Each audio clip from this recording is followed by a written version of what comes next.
여러분 반갑게 인사드립니다. 오늘 우리가 함께 파헤쳐볼 주제는요.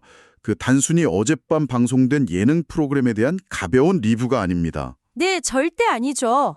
극한의 압박감이 지배하는 서바이벌 오디션, 거대한 스트레스의 용광로 안에서 참가자들이 어떻게 자신만의 전략을 짜는지, 또 때로는 처참하게 실패하고 다시 완벽하게 부활하는지를 들여다볼 텐데요. 맞습니다. 그래서 오늘 우리의 길잡이가 되어줄 핵심 자료는 유튜브 채널 뽕뉴스에서 심도 있게 다룬 현역가왕 3, 9회 준결승전 분석 녹취록입니다. 벌써부터 흥미진진한데요. 심사위원의 날카로운 평가 기준과 대중의 뜨거운 환호가 어떻게 엇갈리는지, 그 이면에 숨겨진 인간적인 고뇌와 전략의 충돌을 오늘 아주 깊숙하게 파헤쳐볼 예정입니다. 자, 이 상황을 하나씩 풀어보죠. 네, 오늘 우리가 다룰 이 이야기들은 그저 무대 위에서 노래 부르는 가십거리가 아닙니다. 대중의 사랑을 듬뿍 받는 히트곡, 그리고 전문가의 냉철한 평가를 통과해야만 하는 경연. 그 두 가지 축이 부딪히는 지점이잖아요. 정확합니다.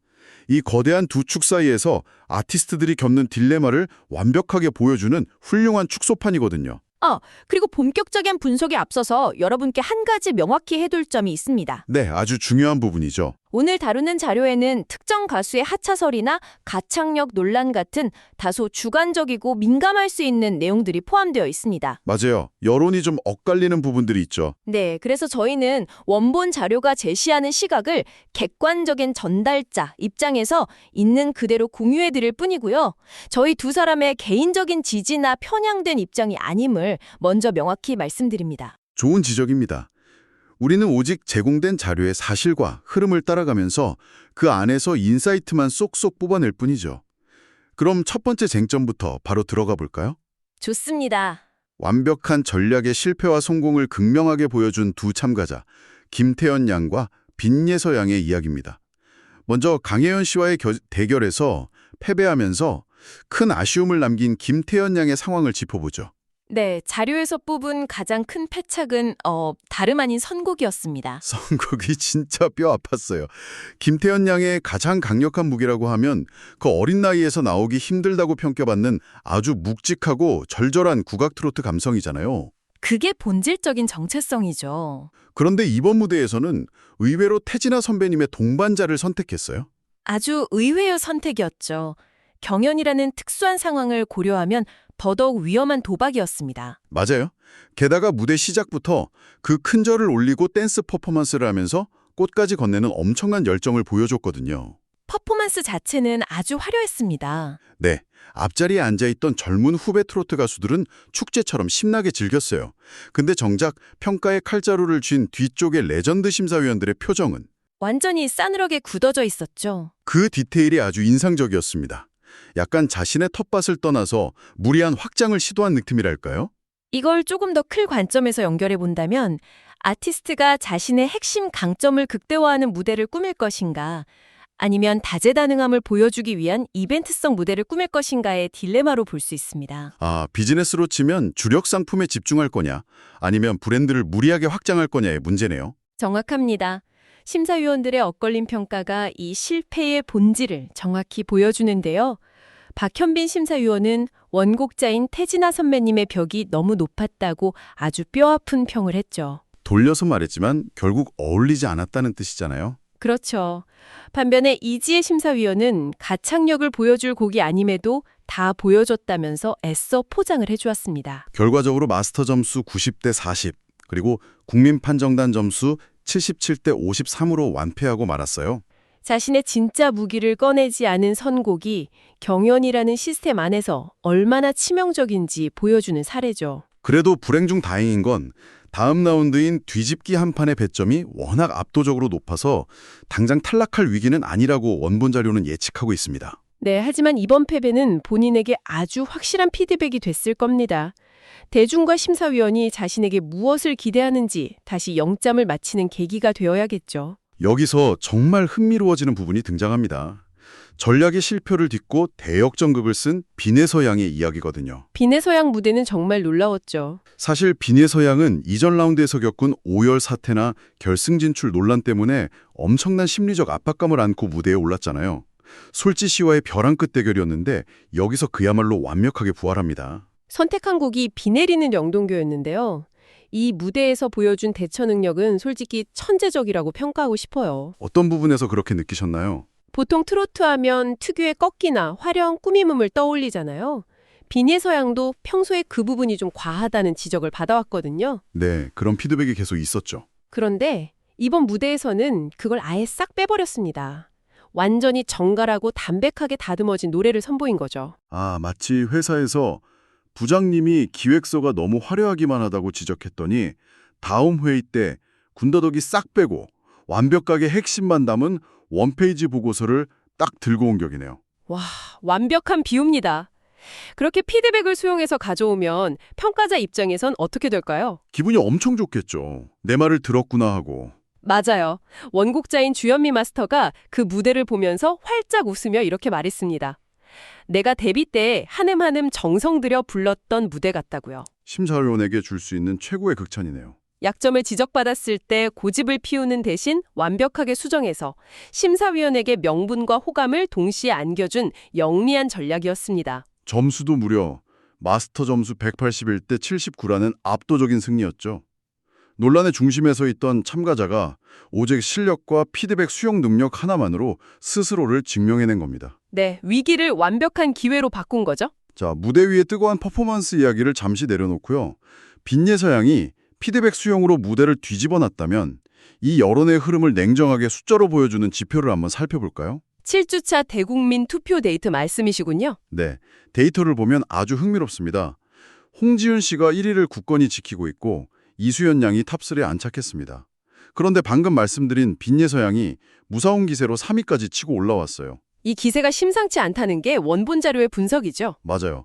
이 기세로 생방송 실시간 문자 투표까지 가게 된다면 빈예서양이 최종 1위 가왕의 자리까지 노려볼 만하다는 아주 도발적인 예측까지 나옵니다. 실시간 투표 비중이 워낙 크니까요. 하지만 빛이 있으면 항상 그림자도 있는 법이죠. 투표 데이터가 보여주는 아주 뼈아픈 현실도 존재합니다. 홍자 씨 상황을 말씀하시는 거죠? 네. 2주 연속으로 대국민 투표 7위권 밖으로 밀려난 홍자 씨의 상황입니다.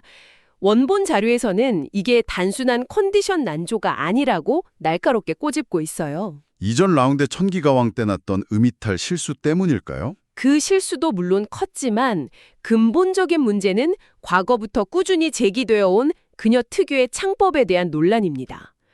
푹 꼬아낸 사골국물처럼 깊고 한 맺힌 딱성을 흔히 곰탕 보이스라고 부르잖아요. 홍자 씨의 절대적인 트레이드마크죠. 그런데 대중들 사이에서 이게 매력적으로 긁어내는 소리인지 아니면 무리한 발성으로 인한 성대결절의 결과인지 끊임없이 의문이 제기되어 왔다는 겁니다.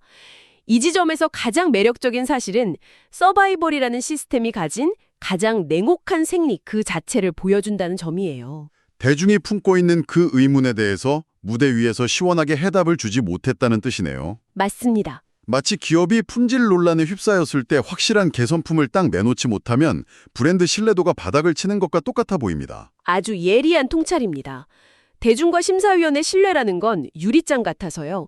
한번 금이 가기 시작할 때 확실한 개선의 여지나 압도적인 실력을 보여주지 못하면 회복하기가 극도로 어렵습니다. 자료에서도 홍자 씨가 결승에 가더라도 탑7 입성은 현실적으로 불가능에 가깝다고 냉정하게 평가하고 있죠. 데이터는 거짓말을 하지 않으니까요. 대중의 마음이 식어가는 걸 숫자로 낱낱이 보여주고 있는 겁니다. 참 차갑고 잔인한 현실입니다. 하지만 이 투표율이라는 차가운 숫자보다 훨씬 더 뜨겁고 날선 충돌이 기다리고 있습니다. 이번 분석 자료 보면서 제가 진짜 입을 다물지 못했던 장면인데요. 아, 그 무대 위 기싸움 논란 말씀이시군요. 네, 히트송의 여왕 금잔디 씨와 마스터 서주경 씨 사이에서 벌어진 일입니다. 청취자 여러분 한번 상상해 보세요. 여러분이 한 분야에서 26년 동안 뼈 빠지게 일해서 누구나 인정하는 베테랑이 됐는데 네, 베테랑이죠. 수많은 시청자가 보는 공개적인 자리에서 직속 선배한테 너 도대체 무슨 생각으로 일하냐 이런 쓴소리를 듣는다면 기분이 어떠실 것 같나요? 와, 상상만 해도 등골이 서늘해지네요. 자존심이 그냥 무너져 내릴 겁니다. 실제로 그 일이 벌어졌습니다. 홍지윤 씨와 맞붙은 금잔디 씨의 무대 직후였죠. 네, 마스터 서주경 씨의 아주 매서운 혹평이 쏟아졌어요. 도대체 무슨 생각을 가지고 노래를 하는지 모르겠다. 발음, 표정 다 던져버렸다. 심지어 오늘은 그냥 놀러 나온 것 같다. 와, 정말 방송이라고는 믿기 힘든 수위의 비판이었습니다. 그런데 여기서 금잔디 씨의 반응이 진짜 압권이었어요. 전혀 굴하지 않았죠. 마이크를 잡더니 선배님 말씀은 이해하지만 26년 동안 노래해온 나만의 스타일이다. 이걸 하루아침에 바꾸려면 시간이 걸린다. 이렇게 정면으로 맞받아쳤습니다. 그 순간 현장 분위기가 어땠나요? 서른도 씨나 주현미 씨 같은 대선배 마스터들이 너무 당황해서 표정이 완전히 굳어버린 게 화면에 고스란히 잡혔습니다. 사실 이 사건은 단순히 선후배 간의 감정 싸움으로만 볼 일이 아닙니다. 그 이면을 들여다보면 오디션 프로그램 전체를 관통하는 세 가지의 거대한 아이러니가 숨어 있거든요. 오, 세 가지나 되나요? 첫 번째는 뭔가요? 첫 번째는 경연성과 대중성의 본질적인 충돌입니다. 경연 무대는 철저하게 심사위원들의 까다로운 입맛과 기술적인 평가 기준에 맞춰야 하잖아요. 그렇죠. 룰이 정해져 있으니까요. 하지만 금잔디 씨가 여왕의 자리에 오를 수 있었던 비결인 히트곡은 어떨까요? 그건 결국 대중의 보편적이고 본능적인 사랑을 먹고 자란다는 겁니다. 이 둘은 본질적으로 다릅니다. 평가받는 자리의 룰이랑 사랑받는 자리의 룰이 완전히 달랐다는 거네요. 그래서 두 번째 아이러니가 더 충격적인 것 같습니다. 점수의 반전 말씀이시죠? 네, 제가 자료 보면서 정말 놀랐던 부분인데요. 마스터 점수, 그러니까 연예인 판정단 점수에서 금잔디 씨는 단 20점이라는 굴욕적인 점수를 받습니다. 정말 낮은 점수죠. 그런데 놀랍게도 현장의 국민 판정단은 압도적인 극찬을 받았던 상대방 홍지윤 씨보다 오히려 금잔디 씨에게 표를 더 많이 던져줬어요. 165대 95였습니다. 전문가의 눈에는 기준 미달이었을지 몰라도 대중의 마음은 금잔디 씨가 26년간 쌓아온 그 특유의 찰진 매력을 향해 있었던 거죠. 대중은 머리로 분석하지 않고 가슴으로 느끼니까요. 심사위원과 대중의 시선이 이렇게 극명하게 갈릴 수 있다는 게 참 신기합니다. 그럼 전문가님이 보시는 가장 중요한 세 번째 아이러니는 뭡니까? 가장 극적이고 가슴 아픈 세 번째 아이러니는요. 그 20점이라는 마스터 점수에 숨겨진 서사입니다. 어떤 서사죠? 다른 모든 선배 마스터들이 금잔디 씨의 무대를 외면하면서 0점을 줄 때 유일하게 20점이라는 표를 던져준 사람이 누군지 아시나요? 바로 그 매서운 혹평을 퍼부었던 서주경 마스터입니다. 아, 0점이 속출하는 와중에 유일하게 점수를 준 사람이 쓴소리를 한 선배였다고요? 네, 원본 자료에 따르면 두 사람 사이에는 아주 특별한 인연이 있습니다. 과거에 금잔디 씨가 무명 시절에 지독한 생활고를 겪을 때 서주경 씨가 묻지도 따지지도 않고 큰 돈을 선뜻 빌려주며 도와줬던 끈끈한 관계라는 거죠. 와, 그런 깊은 사연이 있었군요. 이 배경 지식을 대입해보면 상황이 완전히 다르게 보입니다. 서주경 마스터의 독설은 단순한 비난이 아니었던 거예요. 자신이 곁에서 지켜본 금잔디라는 가수의 진짜 실력과 잠재력을 누구보다 잘 아니까요. 기대치가 그만큼 높았던 거네요. 그렇죠. 이 중요한 생방송 무대에서 왜 그 실력을 100%다 보여주지 못했냐는 애증 그리고 안타까움이 터져나온 순소리였던 겁니다. 자신을 가장 아끼는 멘토가 가장 중요한 순간에 뼈아픈 채찍질을 한 거네요. 맞습니다. 그래서 이 모든 게 대체 어떤 의미일까요? 전문가와 대중의 기준이 이토록 다르고 칭찬을 받고도 대결에서 지는가 하면 엄청난 욕을 먹고도 승리하는 이 기이한 서바이벌의 세계. 참 복잡하죠. 마지막으로 살펴볼 이수연 양의 무대가 이 혼란스러운 질문에 아주 명쾌한 해답 하나를 제시합니다. 이수연 양 무대도 정말 화제였죠. 안 그래도 잘 부르기로 소문난 이수연 양이 소유미 씨와의 대결에서 진짜 작정을 하고 나왔습니다. 노래 중간에 음정을 확 높여 부르는 전조를 무려 2번이나 감행했어요. 고음 위에 고음을 폭발적으로 쌓아 올린 거죠. 맞습니다. 대기석에서 그걸 지켜보던 소유미 씨가 넋이 나가서 저걸 어떻게 이겨 하면서 좌절하는 디테일도 있었고요. 패기가 엄청났어요. 비유하자면 회사 회식 자리에서 부장님이 노래 부르시는데 신입사원이 마이크 뺏어서 사단 고음 지르는 급의 패기 아니었을까요? 하하, 기선제압이 정말 확실했죠. 흥미로운 건 이 압도적인 무대 직후에 나온 마스터들의 반응이었습니다. 반응이 엇갈렸죠. 네, 서른도, 주현미, 박구윤 등 연륜 있는 대선배 마스터들은 고음에 너무 집착했다, 퍼포먼스가 과하다면서 혹평을 쏟아냈습니다. 레전드들 눈에는 좀 지나쳐 보였나 봅니다. 정제되고 절제된 감정을 예술로 여기는 분들이니까요. 어린 참가자의 과시욕으로 보였을 겁니다. 하지만 결과는 어땠습니까? 마스터 점수 193대 67, 대국민 점수 93대 37, 이수연 양의 말도 안 되는 압승이었습니다. 선배 마스터들의 픽은 소유미 씨였지만 대다수의 다른 마스터들과 현장 관객들은 압도적인 성량을 퍼뜨린 이수연 양을 선택한 거군요. 그렇습니다.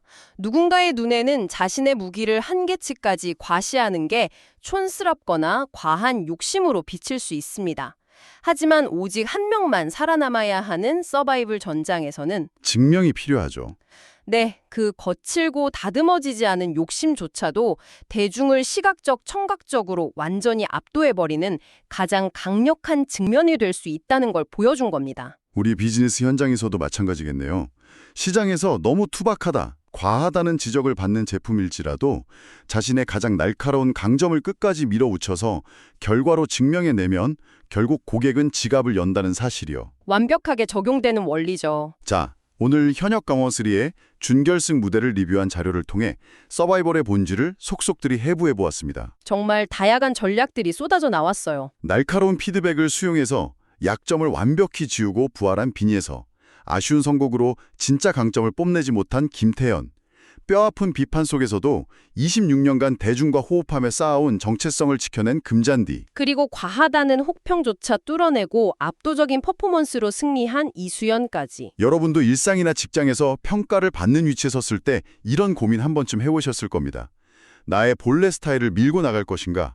아니면 평가자의 입맛과 트렌드에 나를 맞출 것인가? 무대 위 가수들도 결국 화려한 조명만 받고 있을 뿐 매일 생존을 고민하는 우리와 똑같은 치열함을 안고 노래하고 있었던 겁니다. 이건 우리에게 아주 중요한 질문을 던집니다. 오늘 우리가 살펴본 수많은 대중과 전문가의 엇갈린 평가, 그리고 참가자들의 선택들을 돌아보면서 여러분께 한 가지 새로운 철학적 질문을 드리고 싶어요. 어떤 질문이죠? 우리는 종종 누군가의 날선 피드백을 수용하고 나를 고치는 과정을 무조건 성장이라고 부릅니다. 하지만 금잔디 씨처럼 26년이라는 긴 시간 동안 대중을 울고 웃게 했던 자신만의 확고한 방식을 단 하루아침에 평가자의 기준에 맞춰 전부 뜯어 고친다면? 고친다면? 과연 그것을 진정한 의미의 성장이라고 부를 수 있을까요? 아니면 스스로를 지탱하던 뼈대를 잃어버리는 자기 정체성의 상실일까요? 와, 생각할수록 정말 묵직한 질문이네요. 정체성이냐 성장이냐. 세상이나 회사가 여러분에게 변화를 요구할 때 과연 나의 어디까지를 깎아내는 것이 진정한 발전이고 어디서부터가 나를 잃어버리는 타협인지, 이 방송을 들으시는 여러분도 자신의 삶과 커리어에 이 딜레마를 대입해서 한번 깊게 고민해 보셨으면 좋겠습니다. 세상 모든 사람의 기대를 완벽하게 충족시킬 수 없다면 결국 남는 건 나 자신을 어떤 방식으로 증명할 것인가에 대한 스스로의 결단뿐인 것 같습니다. 여러분은 오늘 어떤 참가자의 방식에 가장 마음이 동하셨나요? 각자의 답이 다 다를 것 같네요. 오늘 저희가 준비한 깊고 진한 심층 분석은 여기까지입니다. 이 치열한 분석의 여정에 끝까지 함께해 주셔서 감사드리고요. 다음 시간에도 여러분의 뇌를 즐겁게 깨워줄 새롭고 흥미진진한 자료들과 함께 다시 돌아오겠습니다. 그럼 편안하고 주관 있는 하루 보내시길 바랍니다.